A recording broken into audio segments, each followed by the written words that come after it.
Cœur des forêts de Christian Signol. Chapitre 16. Les jours étaient grands, lumineux, sans le moindre signe avant-coureur d'un déclin de la saison qui pourtant à l'altitude du plateau s'annonce d'ordinaire plus tôt qu'ailleurs. Au contraire, la chaleur épaisse des dernières semaines de juin s'était infiltrée sous les arbres et demeurait prisonnière de leur couvert. La fraîcheur relative des nuits ne parvenait pas à la chasser. Comme avec l'âge je supporte de moins en moins la chaleur, je ne me sentais pas très bien, dormais mal la nuit et faisais une sieste en début d'après-midi avant de repartir dans les coupes où la troisième Timberjack était entrée en action. 3 équipes, désormais, ébranchées, coupées, rassemblaient le grume, pendant que 3 autres les acheminaient au bord des routes où elles demeuraient désespérément entassées. Quand Charlotte, un soir, m'a dit qu'elle partait le lendemain matin, je me suis efforcée de ne pas manifester la moindre déception. Ah bon? Ai-je dit seulement. Tu auras beau temps. Je ne lui ai pas posé la question de savoir si elle reviendrait. J'ai deviné qu'il ne fallait pas, qu'il y avait une sorte de pacte de confiance entre nous, car je savais que c'était de la force, de l'énergie, des certitudes qu'elle était venue puiser à Servière. C'est d'elle-même qu'elle m'a dit, pendant le repas du soir que nous prenions, comme à notre habitude, dans la cuisine. Si je le peux, et si tu es d'accord, je reviendrai. Bien sûr, quand tu voudras. Ce fut tout. Soir Gabin. Au cœur des forêts de Christian Signol. Ce soir-là, nous n'avons parlé que de la nouvelle machine et des lots dans lesquels il fallait intervenir au plus vite, c'est-à-dire ce qui était planté en épicéa. Au fur et à mesure que la soirée avançait, je me suis fait plus distant, et comme pour nier l'importance de son départ, j'ai montré malgré moi une rugosité qui, sans doute, la surprise. Vers 11 heures, alors que la nuit s'était enfin posée sur la forêt comme un immense drap, je me suis levée en disant « Tu devrais aller dormir, parce que demain tu as une longue route à faire. À quelle heure veux-tu partir ?»« Dès que je serai réveillée. » »« Alors à demain. » Et comme j'esquissais un pas vers le couloir, elle m'a retenue par le bras et m'a embrassée rapidement en disant « Merci pour tout, Bastien. »« De rien, petite. » Je me suis réfugiée dans ma chambre où je n'ai pu trouver le sommeil. Je me suis couchée, mais je suis restée les yeux ouverts dans l'obscurité, guettant les bruits de la chambre d'à côté, me demandant si, comme moi, Charlotte demeurait éveillée. Je l'ai imaginée seule, avec ses noires pensées. J'ai failli me relever pour lui demander si tout allait bien, mais finalement, j'y ai renoncé. Ce départ imminent qui l'a renvoyé, me semblait-il, vers le danger, me rappelait douloureusement celui de Justine un matin de septembre, il y avait si longtemps. Elle paraissait heureuse et inquiète à la fois, Justine. Elle, qui n'avait jamais quitté la région, et qui s'était résolue subitement, c'était du moins ce que l'on croyait. En réalité, avec l'aide du curé d'Aiglemont, elle avait trouvé une place de gouvernante dans une famille bordelaise qui habitait une rue voisine du Jardin des Plantes. Son rêve se réalisait. Elle quittait enfin le plateau et toutes les ombres menaçantes dont elle se croyait poursuivie.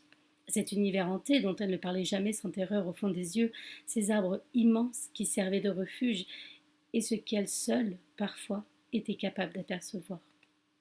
Notre mère pleurait ce matin-là, mais Aristide, lui, se souciait seulement de l'heure du train. Sa fille était majeure et de toute façon, avec Louise et Clarisse, la maison se trouvait en de bonnes mains. Moi, j'étais plutôt soulagée pour Justine. Elle quittait enfin le plateau où elle souffrait. Je l'avais toujours su, pour une destination inconnue, mais qui la rendait heureuse. C'est du moins ce que j'espérais. Je la revoyais ce matin-là dans sa longue robe noire, seulement agrémentée d'un petit ourlet de dentelle blanche au niveau du cou et de ses poignets. Je revoyais son visage mince, ses yeux noirs, son front haut, sa peau si fine qu'on devinait des os affleurants, si fragile qu'on avait envie de la prendre par le bras pour la soutenir. Mais non. Elle avait dit au revoir sans aucune larme et elle avait monté dans le camion qui avait démarré aussitôt. Et moi, dans mon demi-sommeil, 50 ans plus tard, j'identifiais Charlotte à Justine et je me demandais si je la reverrais.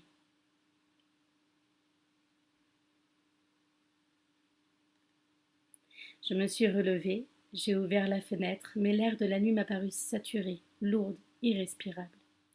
Je me suis rhabillée rapidement, j'ai quitté ma chambre, je suis sortie me diriger vers les arbres qui, à l'arrière de la maison, avaient résisté à la tempête. Il y avait là un banc de bois que mon père avait fait installer sous le chêne, un banc où jadis, en compagnie de Louise, j'aimais m'asseoir. Je ne m'étais pas assis depuis longtemps, mais cette nuit-là, j'avais envie de rejoindre, au moins par la pensée, tous ceux qui avaient été proches de moi, comme pour mieux les retenir de ma mémoire, au fond de laquelle, hélas, il s'éloignait de plus en plus. Là, une fois installé dans le parfum si particulier, si chaud, si réconfortant des feuilles et de la mousse du chêne, ce n'est pas Louise qui est venue vers moi, mais de nouveau Justine, dont la main, le jour de son départ, s'agitait par la portière du camion conduit par mon père, une main que je n'avais plus jamais revue. Ni moi, ni personne.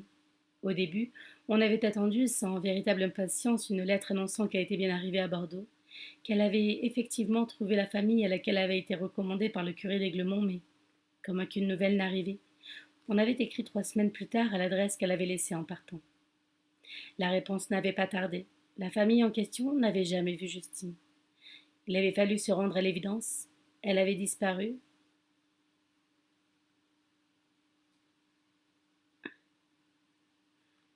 Poussé par ma mère, mon père s'était rendu à la gendarmerie qui avait promis d'ouvrir une enquête, mais rien dans le mois qui suivit n'avait apporté la moindre nouvelle, le moindre espoir. À Bordeaux, selon la police, nul ne l'avait vue. Chez nous, à Servières, on cherchait à comprendre. Le curé, qui se sentait responsable, était accablé, en avait perdu son latin. Clarisse se lamentait à longueur de journée, mais ni moi ni mon père n'avions renoncé. Et comme aucun élément positif n'apparaissait, Aristide avait décidé qu'il était de son devoir de partir à la recherche de sa fille. Ce qu'il avait fait, me confiant sans hésiter ses équipes de forestiers, du fait que j'avais repris ma place auprès de lui depuis mon retour de service militaire. Une longue attente avait commencé, entrecoupée par les messages d'Aristide, qui s'arrêtait dans les villes situées sur la ligne de chemin de fer Clermont-Ferrand-Bordeaux, et de ce fait était demeuré absent bien plus longtemps qu'on ne l'avait imaginé. Les gendarmes d'Aiglemont venaient souvent à Servières, se montraient aussi stupéfaits, aussi désemparés que les membres de la famille. Ils cherchaient à comprendre ce qui avait bien pu se passer au cours d'un voyage qui ne paraissait pas devoir faire apparaître la moindre difficulté. Aucun changement n'était nécessaire, aucune correspondance rendant obligatoire une descente du train dans lequel Aristide avait lui-même installé Justine à Aiglemont. Mon père était resté absent 1 mois, puis il était rentré sans avoir trouvé le moindre indice, la moindre piste qui l'eût mené vers sa fille.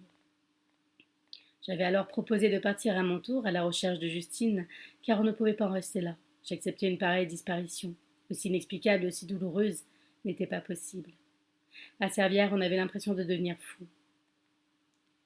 Encouragée par Clarisse, mais aussi par Louise et par Aristide, j'étais donc partie en février, au cœur d'un hiver qui avait paralysé les routes du plateau, mais non les lignes du chemin de fer. Que s'était-il passé? Qu'est-ce qui avait bien pu arrêter Justine sur le chemin de Bordeaux? Un accident? Une mauvaise rencontre? Dans mes recherches au cœur des villes inconnues, j'avais pensé au mystère de la forêt, au cavalier noir dont elle avait si peur, et je m'étais demandé si les frayeurs de Justine n'étaient pas prémonitoires. J'étais resté 2 mois absent, j'avais longtemps erré sur les quais de Libourne, sur ceux de Bordeaux, j'avais parcouru la grande ville de long en large, de Chartron à Mériadec, du jardin public à la gare Saint-Jean. J'avais demandé une entrevue à la famille d'accueil de Justine, j'avais fréquenté les maisons louches des ruelles voisines du port, les squares, l'esplanade de Quiconce, le jardin public, les 2 rives de la Garonne, le quartier de la Bastide de l'autre côté du pont. Mais personne n'avait rencontré ou croisé la jeune fille dont je montrais la photographie. La police elle-même, malgré les 6 mois d'enquête, ne comprenait pas ce qui avait bien pu se passer. C'était la première fois que cela arrivait. D'ordinaire, en cas d'accident ou de meurtre, on trouvait toujours des traces, même si on ne retrouvait pas les coupables. La seule explication que je puisse vous donner, m'avait dit pour finir le commissaire, c'est qu'elle n'est jamais arrivée ici. Elle a dû disparaître ailleurs en cours de route. Et donc, en revenant sur mes pas, je m'étais moi aussi, comme Aristide, arrêté dans toutes les villes. 8 jours à Libourne, 8 jours à Périgueux, à Brive, à Tulle. Mais personne, nulle part, n'avait vu Justine. Si bien que j'étais rentrée désespérée à Servières, mais avec la conviction que tout s'était joué à Bordeaux, peut-être à la sortie de la gare, quand Justine était montée dans une voiture pour se faire transporter à l'adresse indiquée. La vie avait repris tant bien que mal à Servières, où personne ne pouvait croire que Justine avait disparu définitivement. Ma mère s'était mise à guetter le facteur chaque matin. Mon père passait régulièrement à la gendarmerie d'Aiglemont, et même si aucune nouvelle ne nous parvenait, on avait fait comme si elle allait se manifester d'un jour à l'autre, car c'était la seule manière de continuer à vivre avec un peu d'espoir. Mais jusqu'à ce jour, jusqu'à cette nuit précédant le départ de Charlotte, où j'étais assis sur le banc dans la nuit chaude de juillet, nul n'avait revu Justine. Et si longtemps après sa disparition, c'est-à-dire 50 ans plus tard, je n'y repensais pas sans que quelque chose se noue dans mon cœur, une sorte de sentiment de culpabilité, d'impuissance, un refus d'accepter l'événement, la conviction d'un danger proche, une menace qui aujourd'hui se reportait à Charlotte, laquelle un matin allait partir, elle aussi. J'ai regagné la maison et je me suis couchée, les yeux grands ouverts, toujours aussi incapable de dormir. Je n'ai trouvé le sommeil qu'à 5 heures et j'ai sombré d'un coup, si bien que c'est Charlotte qui m'a réveillée à 7 heures, en se préparant dans la salle de bain. Nous avons déjeuné face à face, sans un mot, puis je l'ai aidée à transporter son petit bagage dans sa voiture, et elle m'a embrassée en disant « À bientôt, Bastien. À bientôt, petite. Prends soin de toi. » Elle est montée dans la voiture, a baissé la vitre, a voulu ajouter quelque chose, puis finalement y a renoncé. Elle a mis le moteur en marche, m'a souri, puis elle a manœuvré pour accéder au chemin. J'ai regardé la Peugeot disparaître derrière les cèdres, puis j'ai fait demi-tour et suis allée vers Granges, en maugréant contre le retard dans lequel je m'étais mis, et j'ai démarré en m'efforçant d'oublier mes noires pensées de la nuit. Deuxième partie. Chapitre 17. J'ai recommencé à vivre seule, comme avant, sans rentrer à midi pour déjeuner. La compagnie d'Étienne et des forestiers m'apaisait. Parmi les grands arbres, dans l'odeur épaisse de la résine de la sciure, je retrouvais des sensations familières qui me rassuraient dans une existence où, me semble-t-il, nulle menace ne rôdait.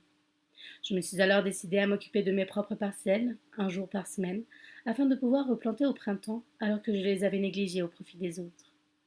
En les parcourant une à une, je vérifiais chaque fois que les feuilles avaient moins souffert que les résineux, ce qui m'a donné la conviction que les anciens avaient raison. Si les résineux venus d'Amérique poussaient plus vite, c'est parce qu'ils consacraient l'essentiel de leur force au tronc et aux ramures, non aux racines. Voilà pourquoi ils étaient plus fragiles, moins stables, plus vulnérables au moindre souffle de vent. Les feuillus, au contraire, se consacraient d'abord à leurs racines, en priorité leurs racines pivotantes, c'est-à-dire leurs racines maîtresses. Ils l'enfonçaient le plus loin possible dans la terre avant de développer leurs racines secondaires. Voilà quelle était la différence essentielle entre eux, et ce qui expliquait pourquoi les uns gisaient au sol quand les autres avaient tenu bon. C'est en me faisant ce genre de réflexion et en parcourant mon domaine que je retrouvais les endroits que je fréquentais le plus volontiers lorsque j'étais enfant. Le bois des Essarts, la combe du Buis, les grands travers, Chenevrières, Bramefond, les bois noirs, tous ces lieux familiers qui, après la disparition de Justine, m'étaient apparus différents, comme orphelins d'une présence indispensable, témoins d'une blessure que Charlotte avait réveillée sans le savoir. Dès lors, au contraire de ce que je souhaitais, le passé devenait plus présent, et je m'y enfonçais au lieu de le fuir, fouillant dans son ombre les moindres recoins, suivant les chemins que je suivais près de mon père, alors devenu muet, face à un destin incompréhensible, inacceptable, trop douloureux pour évoquer de vive voix. Nul ne parlait de Servières. Dans la grande maison où seule Louise tentait de maintenir la chaleur indispensable à la vie, tandis qu'à ses côtés Clarisse dépérissait, sombrait peu à peu dans le gouffre où elle se perdait de plus en plus souvent, ivre de chagrin. Heureusement, la naissance de Jeanne, un an après notre mariage, avait apporté un peu de lumière dans ce foyer sans joie. Clarisse, à son contact, avait retrouvé quelque force, un peu d'espoir et fait semblant de recommencer à vivre. Même Aristide avait prononcé quelques mots qui nous avaient fait croire à un nouveau départ, d'autant que c'était une époque où l'on plantait beaucoup, des épicéas certes, mais aussi des mélèzes et des pins, dont on trouvait des plants chez les premiers pépiniéristes du plateau. La naissance de ma fille avait été pour moi une grande joie et une immense fierté pour Louise qui, dans cette maison étrangère, possédait enfin quelque chose à elle. Une enfant qui prenait de plus en plus de place, étonnait les uns et les autres par son langage précoce et cette manière qu'elle manifestait de se vouloir très vite autonome, sans jamais manquer de respect à qui que ce soit. Aristide était sous le charme, bien qu'il ne le montrât pas. Moi, je n'en revenais pas d'être père si tôt. Et de quelle fille! Nous allions, Louise et moi, nous promener le dimanche dans la forêt, avec Jeanne qui se tenait de tout, posait déjà des questions, ne manifestait pas la moindre peur. Au contraire, s'éloignait de plus de raison quand nous nous arrêtions pour évoquer des souvenirs, à tel ou tel endroit, d'avant notre mariage. Je lui montrais les arbres, lui expliquais pourquoi ils poussaient mal, ou bien pourquoi celui-là était malade et l'autre en pleine croissance. Par exemple, ce bouleau blanc qui dépérissait parce qu'il ne supportait pas la proximité des bouleaux de Sibérie voisins, dont l'écorce farineuse les rendait reconnaissables de loin. En revanche, j'évitais de lui parler des légendes de la forêt, de Renaud et son cheval Bayard, de la fée Oriande, de Mogis l'enchanteur et du cavalier noir. Le souvenir de Justine n'était jamais loin, et j'évitais de m'approcher de ces parages-là. Louise, d'ailleurs, n'y aurait pas consenti. Elle savait de quel poids pesait le drame de la disparition de Justine dans la grande maison, et à quel point il était difficile encore de s'en éloigner. Plus que difficile en fait pour Clarisse, impossible. Elle est morte 4 ans après la disparition de sa fille, non sans qu'Aristide ait effectué une ultime tentative pour la sauver, en l'occurrence de nouvelles recherches qu'il savait inutiles mais qui l'éloignèrent de nouveau, pendant un mois de Servière. En vain. Les sortilèges de la forêt avaient été plus forts, à la fois pour la mère et la fille. Clarisse fut portée en terre dans le petit cimetière de Servière, un après-midi d'octobre que le vent d'automne n'avait pas encore rafraîchi, sous les premières feuilles mortes, en présence de tout ce qu'il avait connu et aimé. La vie reprit parce qu'il le fallait. Jeanne, notre fille, réclamait son dû. Des sourires, de l'attention, de la tendresse, de la force, de l'espoir, tout ce que nous nous efforcions de lui donner, oubliant peu à peu la double disparition des années passées. Cela ne nous empêchait pas de continuer d'attendre le facteur, qui passait vers midi, comme si le miracle pouvait encore se produire si longtemps après. Mais non, rien n'est jamais venu apporter la moindre nouvelle, le moindre indice, la moindre explication à une disparition qui demeurait toujours aussi mystérieuse, inexplicable, inacceptable. C'est à cette époque-là que mon père s'est mis à beaucoup travailler, à beaucoup planter. Il n'avait pas 60 ans et demeurait fort physiquement, dur au mal, même l'hiver, quand il partait dans le vent et la neige sur les chantiers que nous nous partagions. Il ne parlait toujours pas. Quelque chose s'était brisé en lui, mais il travaillait comme 2 hommes, souhaitant sans doute se consumer dans cette débauche d'énergie qui le laissait exténué, le faisait s'écrouler dans son lit le soir, une fois le repas pris, alors qu'au contraire, je profitais de la soirée pour écouter Louise me raconter ce qu'elle avait fait dans la journée avec Jeanne, ses bons mots, ses défis, ses premiers pas à l'école où sa mère la conduisait à pied dans le bourg d'Aiglemont où elle profitait pour rendre visite à ses sœurs qui n'étaient pas encore mariées. Quand la petite était couchée, nous parlions, enfin, seuls, face à face, de part et d'autre de la table trop grande de la maison. Surtout Louise, qui ne s'était jamais accommodée de ce silence dans lequel la disparition de Justine nous avait précipités. Elle m'interrogeait sur notre enfance, tentait-elle aussi de trouver un indice, une piste. Je ne lui répondais pas volontiers. Moi aussi j'avais été frappée de stupeur par ce qui était arrivé. Mais en même temps, je cherchais inlassablement dans ma mémoire le signe, l'événement, même benin, qui aurait pu expliquer l'inexplicable. Ainsi, un jour, je devais avoir 12 ans. Justine avait insisté pour me conduire dans la forêt, à l'endroit que l'on appelait Chenevrière. C'était un grand bois de hêtres, de chênes et de châtaigniers, où poussaient aussi des fougères géantes qui abritaient à la saison des cèpes à la tête brune. Là, entre les fûts des grands arbres, les fougères avaient été piétinées, écrasées, la mousse arrachée par plaques, et le sol sous elles comme labouré de profonds sillons. « Regarde !» avait murmuré Justine. « Ils se sont battus. »« Qui ça ?»« Renaud et le cavalier noir. »« Mais non, voyons, » avais-je répondu, « ce sont les sangliers. »« Pas du tout, » avait répliqué Justine. « Je les ai vus. » Et elle avait ajouté d'une voix étrange. « Renaud a été blessé, c'est moi qui l'ai soigné. » Je m'étais longtemps souvenu de son visage et ce moment-là, comme absent, une lumière vive dans les yeux, des lèvres qui tremblaient un peu. Et tandis que nous repartions, je m'étais retournée à maintes reprises, me demandant si nous n'allions pas être rattrapés, emportés par ces ombres vivantes dont Justine ressentait la présence plus que n'importe qui. Cela s'était reproduit plusieurs fois, aux Essarts, dans le Grand Travers, à Bramefond, et toujours Justine racontait ce qui s'était passé, ce qu'elle avait vu de ses yeux, elle le jurait sur la tête de la Sainte Vierge. Il me semblait qu'elle avait la faculté de découvrir les lieux de ces batailles qui la bouleversaient tant, qu'il était de son devoir de parcourir la forêt afin d'apporter de l'aide à celui ou celle qui en avait besoin. Je m'étais lassée de ces jeux qui, cependant, pour elle, n'en étaient pas. Les lieux en étaient restés gravés dans ma mémoire, et ce n'est que bien après la disparition de Justine que je les avais revisités, espérant retrouver là un peu de sa présence, un indice peut-être, qui m'aurait mis enfin sur une piste. Très longtemps j'ai rêvé d'elle. Je ne la voyais pas dans la grande ville qu'elle était censée avoir rejointe, mais toujours dans la forêt. Le lendemain, dès l'aube, je me mettais en chemin, portée par un espoir nouveau, mais jamais elle ne s'était trouvée à l'endroit où je l'avais aperçue pendant la nuit.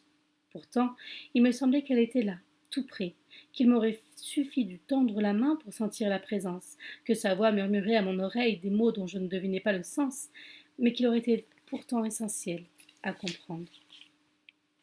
Souvent, lors de ces expéditions solitaires, j'avais senti comme un souffle derrière moi et m'étais demandé si ce n'était pas celui de Justine. Je m'étais retournée brusquement, me retrouvant subitement hors du temps, avec la conviction qu'elle me suivait, que rien ne s'était passé. Un soir, alors que l'ombre s'étendait autour de moi, que je me trouvais seule sur un sentier éloigné, un grand cri, celui d'un oiseau inconnu, m'avait désigné à la vindique des habitants d'un monde que j'avais cru n'avoir plus le droit d'habiter. Je m'étais sentie coupable de me trouver là, et j'avais pressé le pas, comme pour échapper à une colère qui allait éclater si je ne prenais pas garde. J'avais réalisé alors que je devais cesser de parcourir ces sentiers sous peine de frôler la folie. J'avais une femme et une fille qui avaient besoin de moi. Je m'étais arrêtée du jour au lendemain de rechercher Justine, là où elle ne pouvait plus se trouver, mais je continuais de rêver d'elle. Et aujourd'hui, le fait de parcourir de nouveau mes bois, d'y travailler avec mes forestiers, me faisait retrouver mon état d'esprit de l'époque, les mêmes sensations malgré les années passées. Et je n'avais plus peur.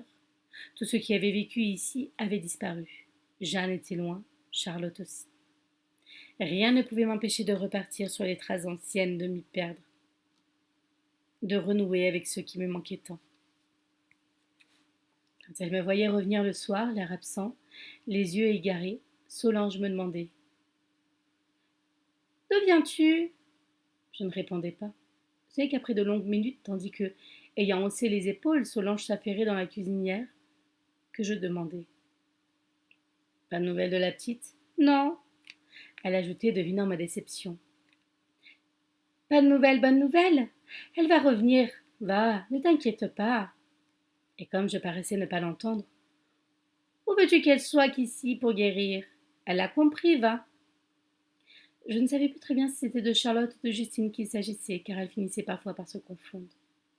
Tu veux que je reste? Demandait Solange. Non, je peux t'en aller. Elle haussait de nouveau les épaules, souriait, puis elle ressemblait ses menus affaires dans un sac et après un dernier regard vers moi, elle disparaissait, refermant précautionneusement la porte derrière elle. Une fois mon repas terminé, j'évitais d'aller m'asseoir dans le salon et gagner mon bureau pour y travailler. Devis, factures, courrier m'occupaient jusqu'à plus de minuit, puis je repassais dans le salon avant d'aller me coucher, espérant que peut-être quelqu'un m'y attendît. Mais non, il n'y avait personne. Dans ma chambre, je m'endormais d'un sommeil peuplé de très vieux rêves, de voix connues, d'odeurs inoubliables qui me restituaient avec une extrême précision ces années-là, comme si le temps avait reflué sur des plages secrètes, mystérieuses, en refusant de couler sur ma vie. Chapitre 18. Juillet s'était achevé, je n'avais toujours pas reçu de nouvelles de Charlotte.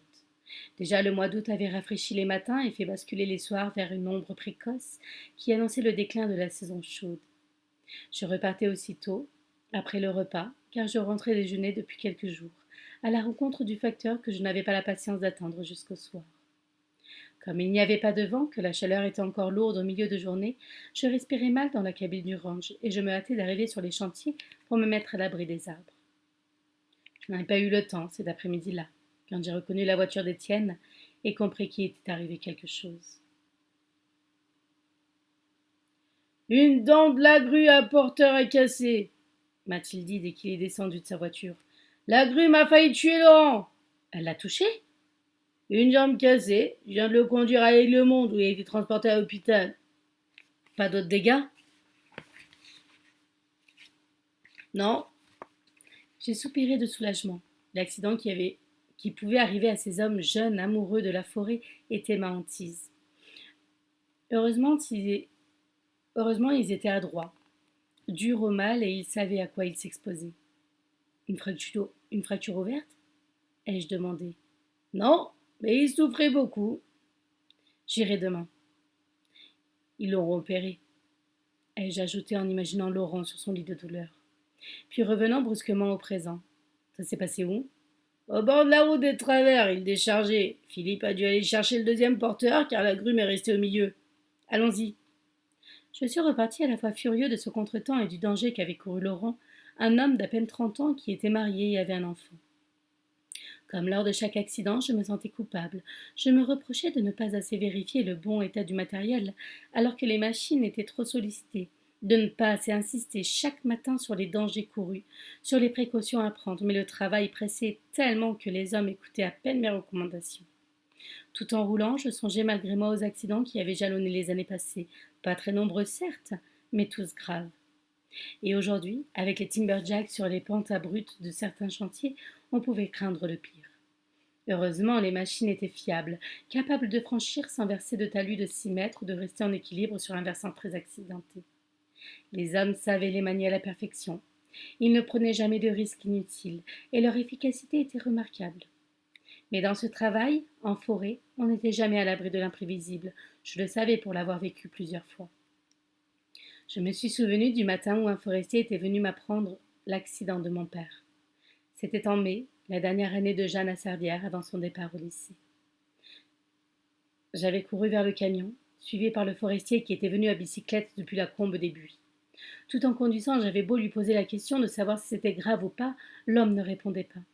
C'était le plus vieil employé de mon père, un bûcheron dont le corps était imprégné de l'odeur de la sciure et de la résine au point qu'il ne pouvait pas s'en débarrasser. Tout en conduisant, je hurlais dans la cabine. Mais qu'est-ce qu'il a? Réponds-moi, nom de Dieu! Mais l'homme demeurait muet, comme submergé par ce qu'il avait vu. Une fois le camion garé au bout de la piste, je m'étais mise à courir vers la coupe du bas où se trouvait le chantier. Il ne m'avait pas fallu longtemps pour comprendre qu'il n'y avait plus rien à faire. L'immense corps de mon père était couché sous les 2 grumes qui avaient basculé sur lui. Je me demandais bien comment. Elles ont glissé d'un peu plus haut, m'expliqua le chef d'équipe accablé. Les 2 boulots qu'il y a retenus ont cédé sous la troisième, quand le palan s'est décroché. Il n'a rien pu faire. Il était trop pris. Mon père n'aurait jamais dû se trouver là, effectivement, si près de la grume soulevée. Et cependant il s'y trouvait comme si sa pensée s'était égarée, lui faisant oublier les règles essentielles de sécurité. Je m'étais penchée sur ce grand corps, incapable de me persuader que c'était bien celui de mon père, ni de mesurer vraiment ce qui venait de se passer. Ce n'est que le soir, à Servières, dans la grande maison où se succédaient les voisins venus apporter leur soutien dans l'épreuve, que j'ai réalisé que mon père et ma mère étaient partis pour toujours, tous deux morts de chagrin. Porté en terre le surlendemain, Aristide laissait un gouffre dans la maison, non en raison de l'absence de sa voix, car il ne parlait plus, mais à cause de son corps immense qui ne se déplacerait plus depuis la salle à manger jusqu'à sa chambre, ni ne trônerait à l'extrémité de la table familiale, apparemment indestructible, fort et droit comme un chêne de plus de 100 ans. Cette brutale disparition, si, m'a ébranlé beaucoup plus que je ne l'ai montré. Heureusement, Louise et Jeanne veillaient, et elles personnifiaient l'espoir. Comme on était en mai, les feuillus reverdissaient sous la sève qui était montée à la fin de l'hiver, la forêt recommençait à vivre. Oui, les oiseaux pépiaient dans les branches hautes. La vie continuait comme toujours et semblait-il pour toujours, insensible au chagrin des hommes, les entraînant dans ce sillage, les gratifiant de sa force héritée des origines, de la naissance du monde.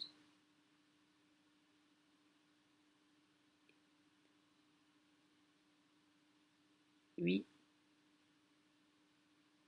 Alors je m'étais laissé porter par elle le temps de retrouver l'énergie nécessaire, le temps de me remettre en marche, le temps d'oublier.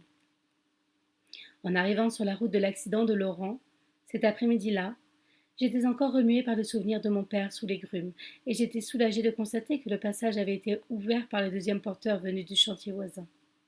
Il n'y avait plus de traces de l'accident, si ce n'était quelques morceaux d'écorce épars sur le macadam. Je me suis fait expliquer comment une pièce de la grue avait cassé. Je l'ai vérifié de mes yeux, puis j'ai donné des ordres pour qu'on la conduise chez le mécanicien d'Aiglemont. Après quoi, je me suis fait confirmer que Laurent ne souffrait que de la jambe droite, et pour être plus tranquille, je décidai de me rendre à l'hôpital, au lieu d'attendre le lendemain. Tout en roulant entre les arbres que j'observais machinalement sans vraiment les voir, les souvenirs de nouveau m'ont envahi. Mais ce n'étaient plus tout à fait les mêmes, car j'avais été rassurée par ce que j'avais constaté sur la route. Ça aurait pu être beaucoup plus grave. Aussi, dans mon esprit, les fantômes noirs s'étaient-ils un peu éloignés comme après la disparition de mon père. Cette année-là, en juillet, Louise avait décidé de garder Jeanne avec nous une année de plus, malgré la facilité avec laquelle la petite apprenait. Elle n'avait pas voulu qu'elle parte à 11 ans, c'était trop tôt. Nous avions besoin de sa présence dans la maison devenue trop grande, à partir et partir à son âge en pension, c'était bien jeune. Louise avait eu raison. Cette période-là avait été une année heureuse, et des plus heureuses de notre vie. J'aimais rentrer le soir, voir la petite faire ses devoirs sous l'œil attentif de Louise, l'entendre rire, peupler à elle seule la cuisine et la salle à manger. Alors les jours, les semaines, les mois avaient passé, me faisant un peu oublier les disparitions, prendre conscience d'un bonheur que j'avais cru perdre pour toujours. Louise et Jeanne ne craignaient pas la forêt, et je me disais que c'était parce qu'elles ne la connaissaient pas vraiment. Mais je ne déplorais pas, au contraire, je savais qu'elles rêvaient d'ailleurs.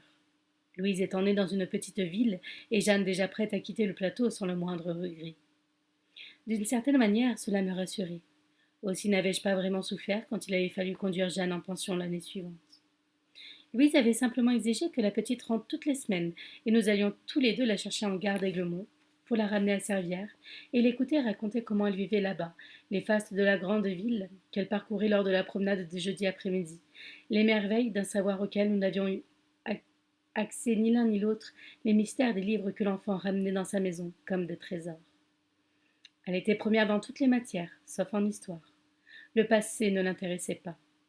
Elle était entièrement tournée vers la vie, vers l'avenir, ce qui me réjouissait. Je la savais autrement plus forte, autrement plus armée que Justine pour affronter le monde. Pendant la semaine, je trouvais avec Louise cette intimité que nous avons manquée si longtemps, dans une solitude à deux qui ne nous pesait pas. Louise s'intéressait à la forêt, m'aidait efficacement, me rejoignant souvent sur les coupes, me portant le repas de midi ou même allant donner des instructions à la deuxième équipe si j'en étais empêchée. Je m'étais aperçue qu'elle aimait les arbres autant que moi, qu'elle s'y attachait davantage, qu'elle trouvait tous les prétextes possibles pour ne pas éclaircir, souvent sauver ceux qui pouvaient l'être jusqu'au dernier moment. C'était elle qui m'avait fait prendre conscience de leur langage. J'aimais jamais le même. Murmure des êtres, froissement doux des châtaigniers, rude caresse des chênes, souffle piquant des résineux. Aucun d'entre eux ne tenait le même discours. Les épicéas argumentaient en finesse, les Douglas avaient des jugements définitifs, hautains, qui n'admettaient pas la discussion. Les Mélèzes maniaient plus volontiers l'ironie, les Pins se contentaient de rêver. J'avais été surpris qu'elle pût mettre des mots sur ce que j'avais toujours ressenti sans pouvoir le formuler. Elle était plus sensible, plus réceptive au monde que moi, tout simplement parce qu'elle était une femme. D'ailleurs, les printemps réveillaient chaque année en elle des désirs de maternité, qui, hélas, ne s'étaient jamais confirmés. J'aurais bien aimé avoir 2 ou 3 enfants, et parmi eux un fils qui aurait poursuivi la tâche engagée par mon propre père. Mais ce n'était pas le cas, et Louise en avait souffert sans jamais l'avouer, je le savais. Il faut croire que Jeanne avait puisé toute la force de sa mère, toute la sève emmagasinée dans son ventre, dans son corps. Que n'aurais-je donné pourtant pour avoir un fils? C'est ce que je me disais chaque fois que je pensais à mon père, à notre complicité, nos secrets partagés sous les grands arbres de la forêt. Écoute, disait la voix près de mon oreille. Il rêve. Et cette voix ne s'était jamais éteinte en moi, au contraire, elle venait me hanter chaque jour dès que je pénétrais sous les frondaisons. Comme d'habitude, la circulation en ville, passé 5 heures, ne permettait que d'avancer au pas, et j'ai eu la sensation, comme chaque fois, d'aborder au monde inconnu, hostile, dont l'agitation m'exaspérait. Je n'ai jamais rien compris à ces gesticulations des gens de la ville qui me font penser à des fourmis dont on a écrasé le dôme de terre et de brindilles, et qui courent affolées dans toutes les directions, sans savoir où elles vont. J'ai mis plus d'une demi-heure pour pouvoir m'approcher de l'hôpital et un quart d'heure pour me garer. Dans la ville, ma force et mes certitudes ne parviennent pas à s'exprimer. Je me sens mal à l'aise, impuissant, quand je dois adresser la parole à quelqu'un, alors que c'est de la colère qui bouillonne en moi, une sorte de révolte contre ce que je rencontre et ce que j'entends. Chambre 408, 4e étage, m'a dit une jeune femme en blouse blanche qui m'a dévisagé bizarrement, sans doute moins à cause de mon aspect physique que de l'odeur que je portais sur moi. J'ai voulu prendre un ascenseur, mais c'était un ascenseur de service et je me suis fait refouler sans ménagement. Alors, j'ai préféré monter à pied les 4 étages, puis j'ai frappé à une porte qu'a ouvert la femme de Laurent, une petite brune qui ne m'a paru pas trop inquiète dès le premier abord. Alors, ai-je dit en avançant pour serrer la main de mon forestier. Bah, opéronné seulement, a répondu Laurent. On m'opère demain matin. Bah, ça sera rien. Je me suis retournée vers son épouse qui souriait. Ils étaient tous les deux originaires du plateau. Ils savaient ce qu'était la forêt, le travail de la forêt, les risques que l'on y courait. Il n'y avait aucun reproche dans leur voix, ni dans leur regard. Ne vous inquiétez pas, ai-je dit. Tout est en règle. S'il y avait un problème, je ferai face. Je parlais des cotisations indispensables à l'assurance accident, aux indemnités d'arrêt de travail et tout ce qui pouvait mettre un blessé à l'abri du besoin. Ah, je sais, A dit Laurent. Je me suis fait expliquer une nouvelle fois comment c'était arrivé, pour quelles raisons la grue avait cédé, mais ni l'un ni l'autre n'ont voulu épiloguer à ce sujet. C'était arrivé, un point c'est tout. Je suis restée encore quelques minutes et puis je suis partie en proposant de revenir le lendemain. Ah, pas la peine, A dit Laurent. vous avez assez à faire là-haut. Je passerai vous donner des nouvelles, a ajouté la jeune femme brune. Je vais remonter ce soir, mais je redescendrai demain vers midi. Elle m'a embrassée, ce qui m'a réconfortée car je m'en voulais toujours, je me sentais coupable de négligence. Et pendant tout le trajet vers le plateau, j'ai cherché une solution pour immobiliser les machines au moins une demi-journée, tous les 15 jours, afin de les contrôler sérieusement. J'étais absolument décidée. Ce jeune couple si courageux, si confiant, venait de me rappeler à quel risque étaient exposés les forestiers. Une fois à Servières, il était plus de 7 heures, mais Solange m'avait attendu. Je lui ai expliqué brièvement ce qui s'était passé, ma visite à l'hôpital, l'opération du lendemain, puis je lui ai demandé s'il n'y avait rien de nouveau. Charlotte a téléphoné, a répondu Solange. Elle m'a dit qu'elle reviendrait dimanche, c'est-à-dire dans 3 jours. C'est tout? Oui. Tu aurais pu lui demander des nouvelles de sa jambe tout de même. Bah, je n'ai pas osé. Pas osé? Toi? Tu m'étonnes. Je suis passée dans mon bureau en haussant les épaules. Solange m'a suivie et restait comme à son habitude appuyée contre la porte. Dans 3 jours, tu sauras ce que tu veux savoir, a-t-elle dit, avec un rien de contrariété dans la voix. Puis elle a ajouté. Tu as de la soupe sur la cuisinière, un reste de rôti et des petits pois dans le four. Je peux m'en aller? Oui, merci. Alors à demain? À demain, Solange.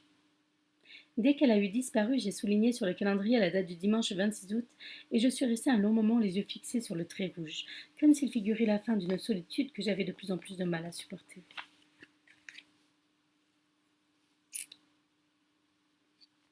Chapitre 19. Je m'étais levée tôt et j'attendais dans mon bureau, ayant calculé que si Charlotte roulait de nuit, comme lors de sa première visite, elle pouvait arriver dès 9 heures. En outre, comme on était dimanche matin, j'avais pensé qu'il ne devait pas y avoir beaucoup de circulation sur les routes. Depuis mon fauteuil, du fait que j'avais tiré un pan de rideau de la fenêtre, je levais de temps en temps la tête vers les cèdres entre lesquels débouchait le chemin.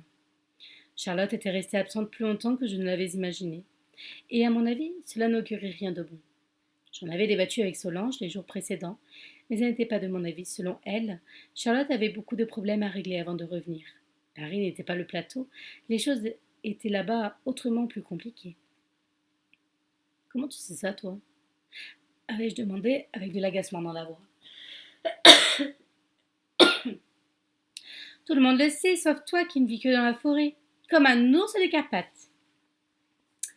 Ne trouvant rien d'autre à répondre, j'avais haussé les épaules, refusant la discussion, mais je m'étais juré de ne rien trahir de mes craintes, de ne pas donner prise au moindre doute et de ne jamais apitoyer en présence de Charlotte.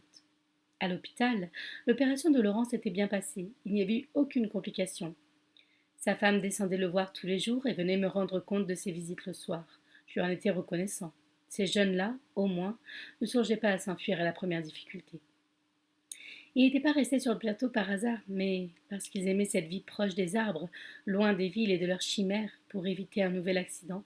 Malgré le travail dont on ne pouvait venir à bout, j'avais donné des instructions de manière à immobiliser les machines une fois par mois, à tour de rôle, pour un contrôle chez le mécanicien. Ce n'est pas la voiture de Charlotte, mais la bicyclette de Solange qui est apparue entre les cèdres.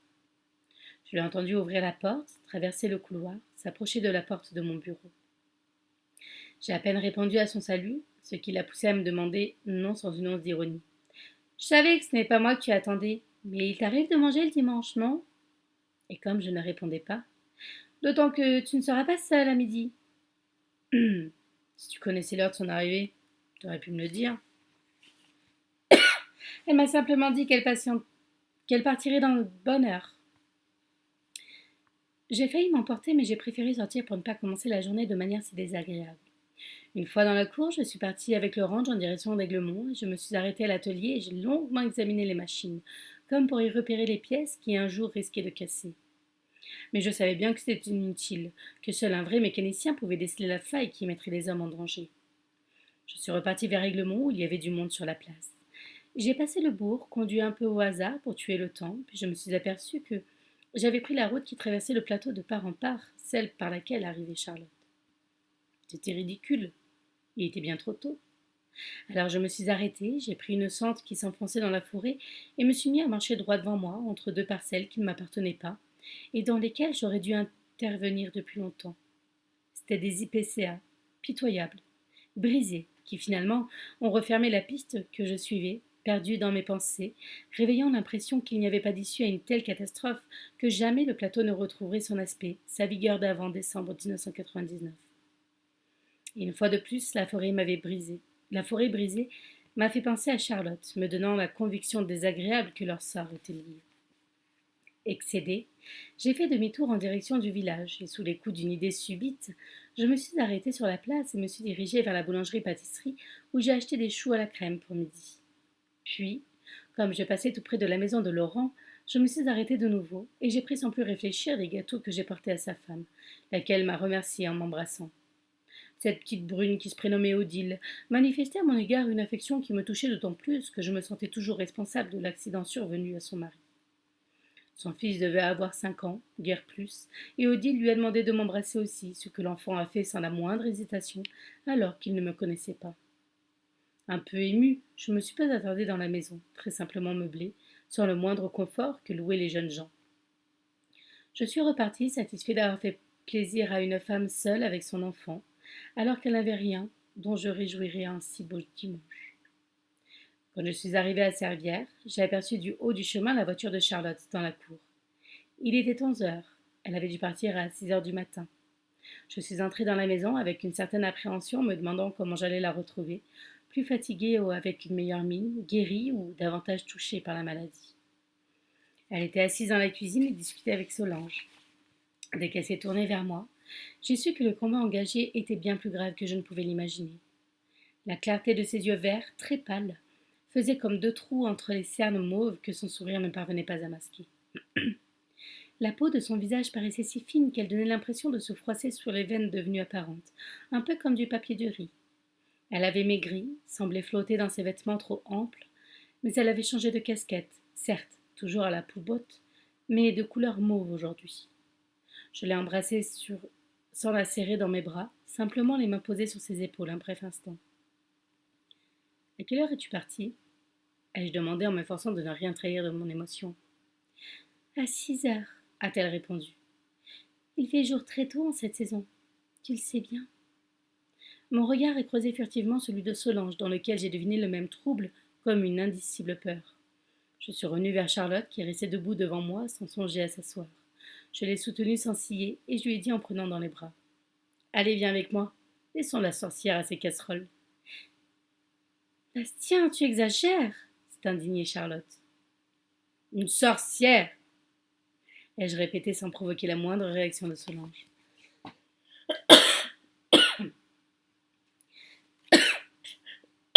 Pardon.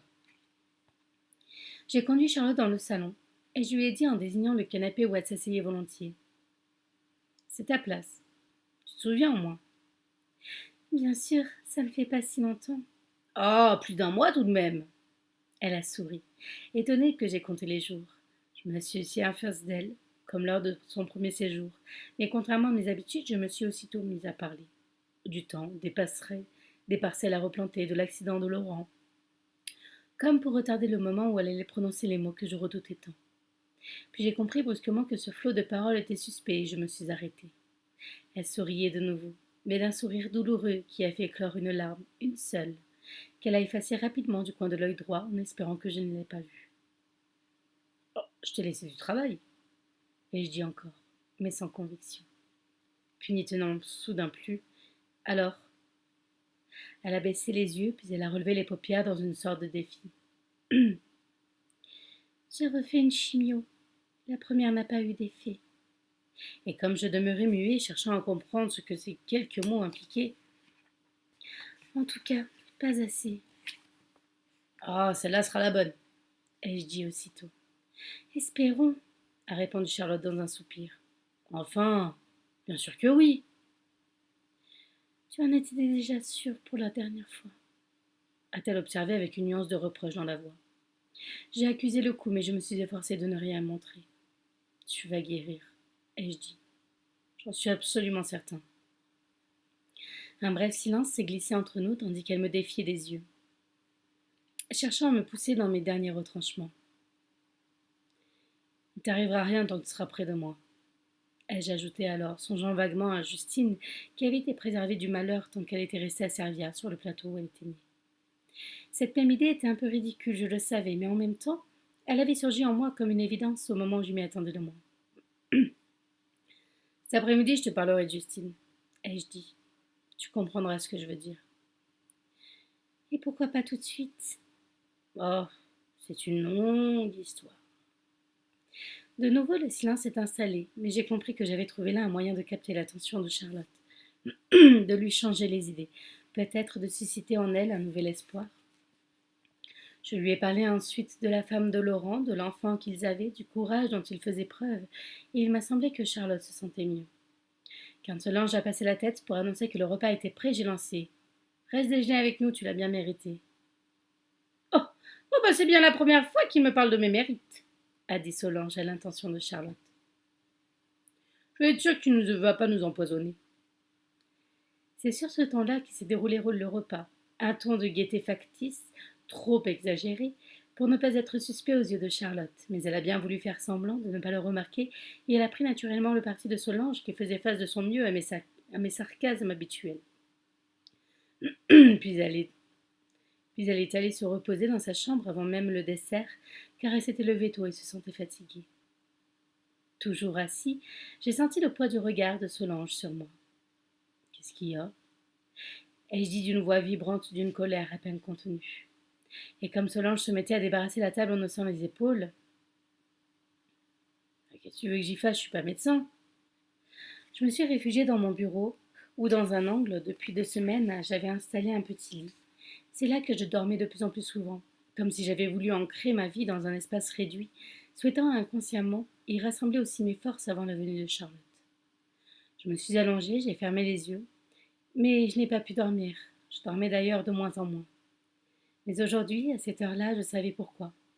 Je voyais passer et repasser devant mes yeux le geste hâtif de Charlotte quand elle avait essuyé le coin de sa paupière droite, et que je mesurais à quel point elle était en danger, peut-être plus encore que lors de son premier séjour. Chapitre 20.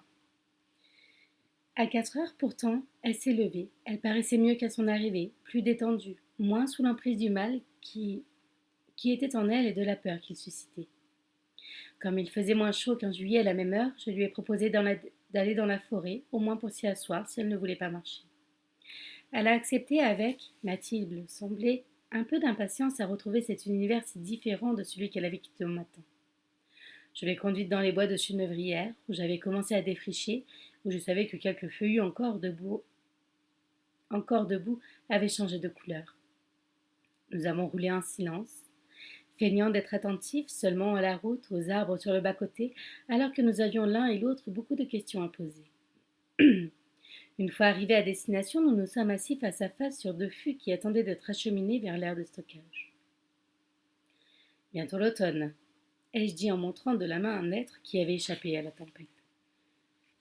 Elle était moins pâle, semblait heureuse dans ces bois que la pluie de la semaine précédente avait presque régénérés, atteignant enfin l'humus desséché par la chaleur de l'été.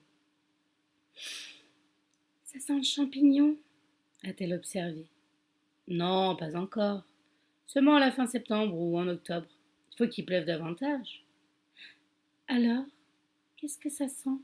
La mousse, la fougère, l'écorce, et surtout les feuilles qui ont commencé à se flétrir.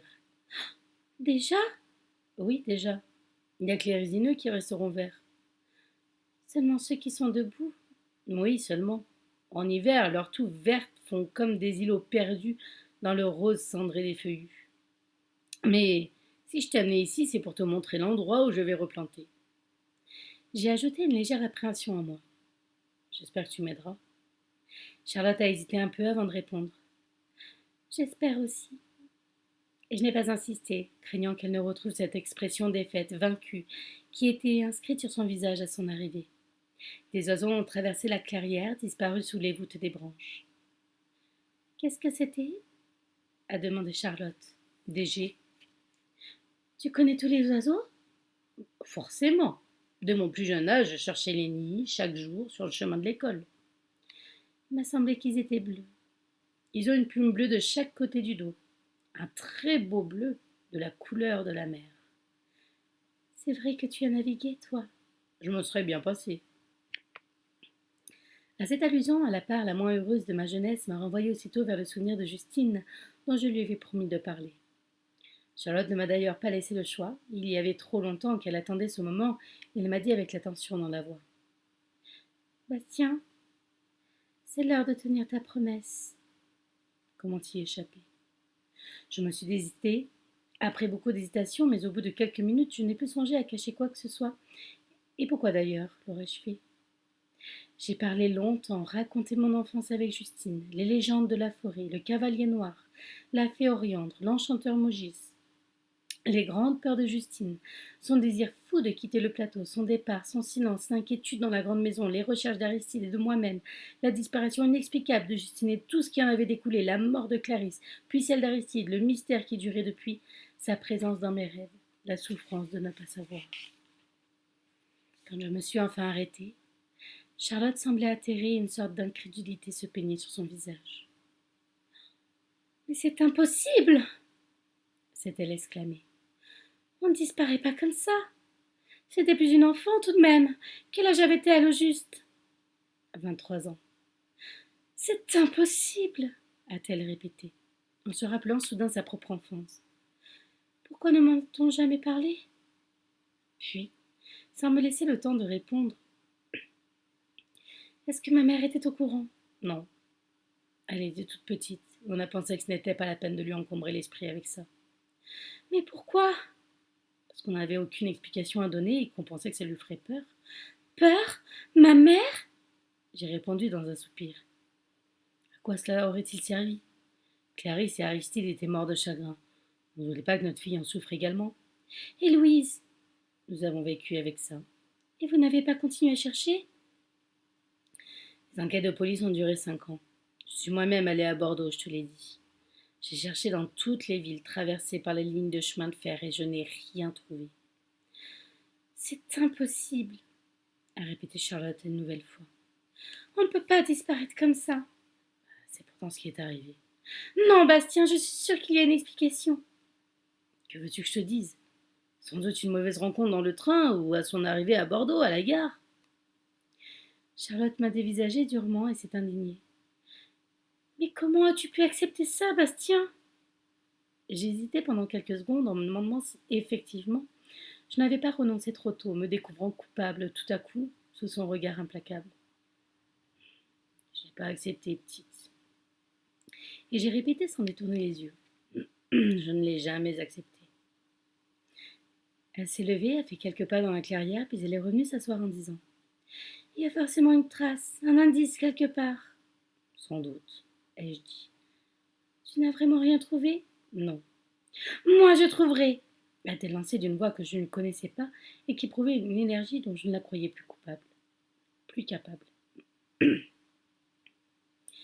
m'a alors semblé qu'elle avait oublié sa maladie, et j'étais confusément satisfait. Il faut tout me dire, Bastien, a-t-elle repris. Je suis sûre que tu as négligé quelque chose. Et comme j'ai cherché vainement dans ma mémoire. Qu'est-ce que c'était ces légendes? Dans toutes les forêts, il y a des légendes qui se transmettent de génération en génération. Mais pourquoi lui faisait-elle si peur? Elle était trop fragile. De quoi avait-elle peur au juste? Du cavalier noir. Explique-moi.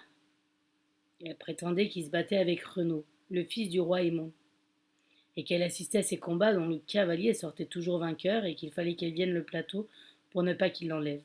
Il fallait qu'elle quitte le plateau pour ne pas qu'il l'enlève. Charlotte était stupéfaite. Elle ouvrait grand les yeux, incrédule, se demandait si elle avait bien entendu.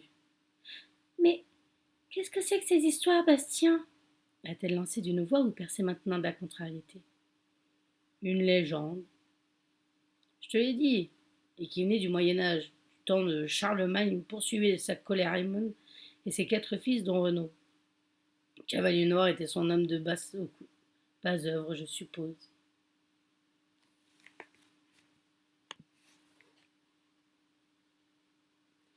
Tu supposes? Et c'est toi qui me dis ça, Bastien?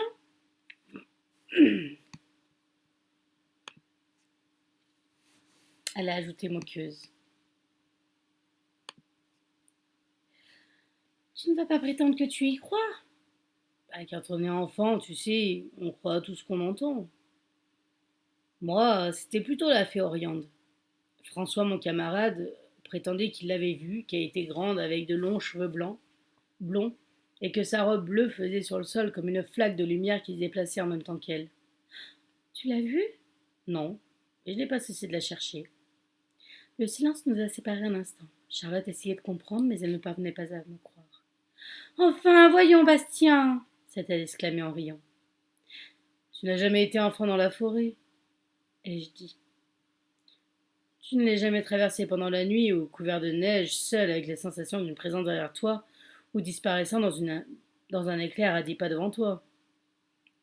Tu ne t'es jamais perdu sans pouvoir retrouver ta route, tournant en rond avec la conviction d'aller tout droit. Tu ne sais rien de tout cela. Mais quel rapport avec Justine? Je te l'ai dit, elle voulait fuir. Elle avait peur depuis toujours. Mais enfin, Bastien, ce n'est pas pour ça qu'elle a disparu. Probablement pas. Il y a une explication, forcément. Personne ne le sait. Eh bien, moi, je saurai, a dit Charlotte avec une conviction qui, une nouvelle fois, m'a fait du bien. Je te souhaite d'avoir plus de réussite que moi. Faudrait que tu me dises tout me dire, Bastien. Reprendre tout depuis le début. Ne rien oublier. Elle a réfléchi un instant et demandé. Tu me le promets? Tu ferais mieux t'occuper de toi. C'est ta santé qui compte avant tout, plutôt que ces vieilles histoires. Ça m'aidera. Tu crois? Écoute, Bastien, je ne comprends pas qu'on puisse continuer à vivre après un tel événement sans chercher à savoir ce qui s'est réellement passé. C'est impossible. Il faut bien vivre pourtant, et travailler pour vivre. Tu crois qu'on peut passer son temps à voyager quand on a une femme et un enfant? Charlotte a baissé la tête en disant Excuse-moi. Puis, se redressant brusquement. La seule chose que je te demande, c'est de chercher dans ta mémoire et de ne rien passer sous silence. Puisqu'il le faut, je te le promets. Et je dis, mais pas aujourd'hui, ça suffit comme ça. Charlotte n'a pas insisté. Se redressant brusquement, elle s'est aperçue que le soir tombait, que le soleil est déjà basculé de l'autre côté du plateau. La forêt avait cessé de respirer et pas le moindre oiseau ne passait entre les branches qui s'inclinaient doucement. Une légère brume montait du sol où la mousse et les aiguilles y sentaient plus fort, tandis que la clairière paraissait se fermer sur elle-même comme une fleur privée de lumière. Puisque tu veux tout savoir, ai-je dit, nous allons entendre la nuit. Tu comprendras beaucoup de choses, à moins que tu sois trop fatigué que tu veuilles rentrer. Non, a dit Charlotte. Ça va, ne t'inquiète pas. Je planterai des feuillus ici, ai-je ajouté au bout d'un moment, même si c'est plus difficile que de planter des résineux. Pourquoi replanter des feuillus si c'est plus difficile et si les résineux poussent plus vite? Parce que rien ne me presse plus, puisque de toute façon, je ne les connaîtrai pas adultes. Pourquoi dis-tu ça? Parce que j'ai 71 ans. Et j'ai ajouté aussitôt pour ne pas la laisser protester vainement. Je veux que cette forêt redevienne ce qu'elle a été. Je veux que tout recommence comme avant. La nuit tombait vite à présent, comme une brume portée par le vent, et c'est à peine si je distinguais les traits de Charlotte. Je te promets une chose, a-t-elle dit doucement, si doucement que je l'ai à peine entendue. Si je guéris, je m'en occuperai de ta forêt. Peut-être pas ici même, mais d'où je vivrai. Tu m'as bien dit que tes forestiers étaient formés à l'informatique? Oui. Et que tu veux un chef d'équipe compétent? Oui. Mais je t'en demande pas tant, petite. C'est moi qui le te demande, Bastien. Quelque chose de chaud, d'infiniment précieux s'est mis à vibrer en moi, auquel pourtant je n'osais croire. Je n'ai pas voulu accorder trop de crédit à ces paroles et je me suis dit que Charlotte oublierait le plateau dès qu'elle sera guérie. Pourtant, cette vague chaude, bienfaisante, est demeurée au moins un long moment. La nuit était là, maintenant étendue sur les bois comme un drap. Je distinguais à peine la silhouette de Charlotte dont la jambe battait régulièrement contre le tronc sur lequel elle était assise. Nous ne parlions plus, nous attendions, nous ne savions quoi. Un froissement agitait les branches, faisant passer sur notre dos une sorte de caresse légère. Le vent. Ai-je dit, comme pour la rassurer, car elle avait sursauté. Puis, là-bas, à une trentaine de mètres, une sorte de plainte s'est élevée, qui s'est rapidement éteinte. Une grande ombre est passée sur la clairière, celle d'un nuage glissant sur la lune. « Qu'est-ce que c'est » a demandé Charlotte. « Rien, » ai-je dit. « Un nuage. Nous allons rentrer. Restons encore un peu. » Nous sommes ainsi demeurés 10 minutes immobiles, écoutant la forêt respirer doucement. Puis un souffle plus fort, vaguement inquiétant, a soulevé les branches des résineux, comme pour se frayer un passage. Charlotte s'est retournée brusquement, cherchant dans l'obscurité ce qui avait bien pu agiter les frondaisons. Mais il n'y avait rien, sinon l'ombre des bois devenue plus épaisse.